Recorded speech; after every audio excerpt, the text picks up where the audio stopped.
Today is January 13th, Friday the 13th, 2023. I'm here at Port 32, and this is time off.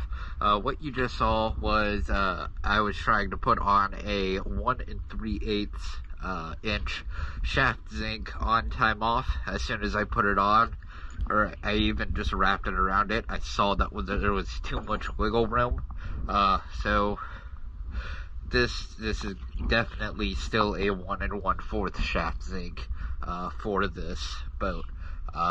So we're gonna probably come out later next week with a 1 1/4 shaft zinc for both sides, and we'll get that prepared.